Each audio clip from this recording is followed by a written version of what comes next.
Audio Jungle। Dhanbad में cyber अपराध के खिलाफ पुलिस को एक बड़ी सफलता हाथ लगी है। दिनांक 23 दिसंबर 2025 को दोपहर करीब 1:30 बजे पुलिस को गुप्त सूचना मिली कि खालसा होटल के समीप स्थित मां शांति गेस्ट हाउस में कुछ युवक मिलकर साइबर ठगी की गतिविधियों को अंजाम दे रहे हैं। सूचना के आधार पर पुलिस उपाधीक्षक मुख्यालय 1 धनबाद के नेतृत्व में एक विशेष छापेमारी दल का गठन किया गया।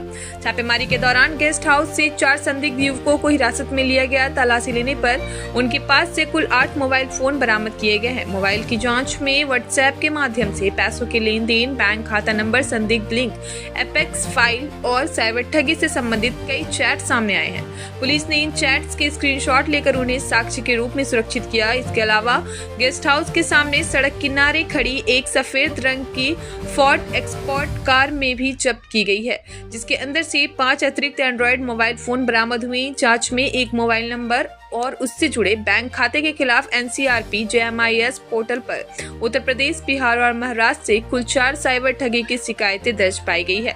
गिरफ्तार आरोपियों की पहचान रंजीत यादव, पवन कुमार मंडल, राहुल कुमार मंडल और विपिन कुमार पासवान के रूप में हुई है, जो झारखंड और बिहार के विभिन्न जिलों के निवासी हैं। पुलिस ने सभी आरोपियों को न्यायिक हिरासत में भेजते हुए आगे की तकनीकी जाँच शुरू कर दी है।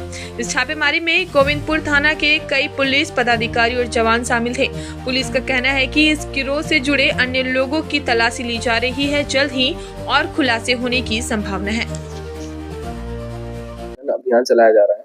उसी परसों सघन अभियान के दौरान कल एक गेस्ट हाउस में खालसा होटल के पास में कुछ साइबर अपराधी पकड़े गए। ये साइबर अपराध कर्मी क्रमशः 3 गिरिडीह के और एक आपका बिहार का है, और इनके पास से काफी इंक्रिमिनेटिंग मटेरियल भी मिला है। तकरीबन 8, 5, 13 मोबाइल मिले हैं और एक फोर्ड इकोस्पोर्ट गाड़ी भी मिली है। और इनके मोबाइल का अवलोकन करने में पाया गया कि ये APK फ्रॉड, फर्जी वेबसाइट बनाने का फ्रॉड, इन सारे अलग अलग टाइप के फ्रॉड में संलिप्त है। कहाँ से गिरफ्तारी में? जी देखिए, एक मां शांति लॉज करके है जो खालसा होटल के जस्ट बगल में है, वहां से क्या कहते हैं गिरफ्तार किया गया है गोविंदपुर थाना क्षेत्र में। इससे पहले जो लोग पकड़े थे उनसे कुछ कनेक्शन पिछले दिन? अभी तक नहीं, उनसे नहीं। ये अलग ये गिरोह बोलिए, ये लोग यहाँ पे साइबर क्राइम करने आया था, तो चांस रिकवरी जिसको हम लोग बोलते हैं, तो ये मोस्ट लाइकली उस टाइप की रिकवरी है। किस तरह के APK फाइल ये इस्तेमाल कर लोगों से फ्रॉड करते हैं? जी देखिए, जो APK फाइल का फ्रॉड चलता है वो आपका बेसिकली SMS फॉरवर्डर ऐप होता है, जो कि जिसको हम लोग RAT बोलते हैं, रिमोट एक्सेस ट्रोजन बोलते हैं।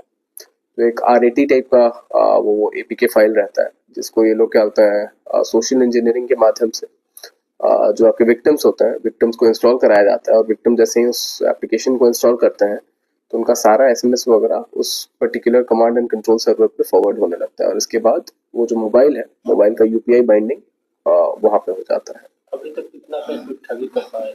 जी देखिए, क्या होता है इसमें NCCRP national crime cyber crime reporting portal पे इनका ये चेक किया गया, तो एक अभियुक्त का जो अकाउंट है उससे तकरीबन 3 एक्नॉलेजमेंट नंबर हम लोग प्राप्त हुआ। कहने का मतलब 3 अलग अलग साइबर कंप्लेंट्स उस पर्टिकुलर अकाउंट के विरुद्ध मिले हैं ऑल ओवर इंडिया।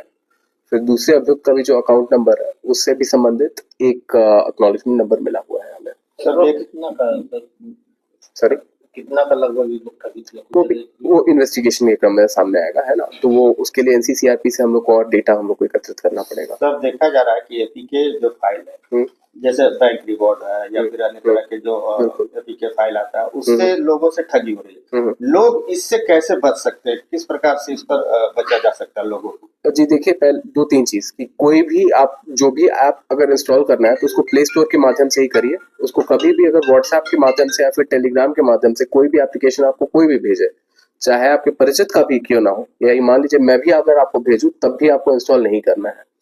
मैं भी अगर भेजूं, ये क्यों मैं बोल रहा हूँ, क्योंकि कुछ एप्लीकेशंस काफी ज्यादा एडवांस हो गए हैं, तो वो apart from just being SMS forwarder, ये एक सेल्फ रेप्लिकेटिंग वॉर्म के तरह भी बिहेव करते हैं। कहने का मतलब, मान लीजिए अगर मेरा मोबाइल इन्फेक्ट हो गया तो वो ऑटोमेटिकली मेरे कॉन्टैक्ट लिस्ट में जितने भी लोग हैं वो APK उन लोग को फॉरवर्ड हो जाएगा, राइट। तो इसीलिए मैंने बोला कि चाहे आपके परिचित का भी क्यों ना हो, अगर कोई APK आपको व्हाट्सएप या फिर टेलीग्राम के माध्यम से कोई भी भेजे, उसको कभी इंस्टॉल नहीं करना है।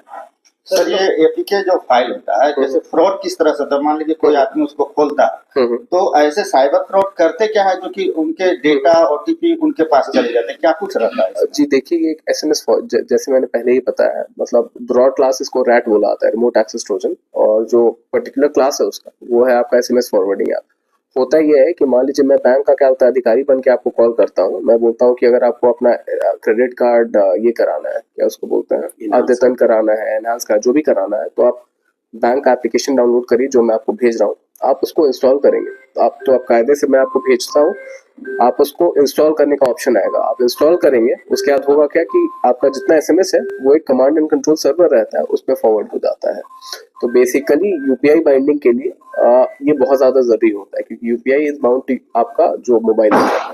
सर जो पढ़े लिखे हैं या कुछ कम पढ़े लिखे हैं, किसे पता चला सॉरी दोबारा ये बोलिए। जो है पकड़ा है, ये अधिक पढ़े सारे लिखे ग्रेजुएट लेवल है, सारे ग्रेजुएट है, पढ़े लिखे लोग भी पढ़े लिखे, बिल्कुल। और ये देखिए काफी सोफिस्टिकेटेड लेवल है ये साइबर क्राइम का, क्योंकि एपीके वगैरह लिखना या फिर ये फर्जी एपीके जो लिख रहे हैं, ये हमारे और आपके भी लेवल की बात नहीं है। इसमें कंप्यूटर साइंस का अच्छा खासा ज्ञान चाहिए। और इसमें देखिए मैं पहले भी बता दूं, 2023 में जब एपीके बेस्ड फ्रॉड का पहली बार खुलासा हुआ था, उस समय झारखंड सीआईडी इस पे वर्क कर रही थी, तो ये पता चला था कि एपीके उस समय 2023 में जो 3 लड़के लिखे थे, उसमें से एक बंदा अपना यही का था, गोविंदपुर का ही था, और वो बीसीए का स्टूडेंट था।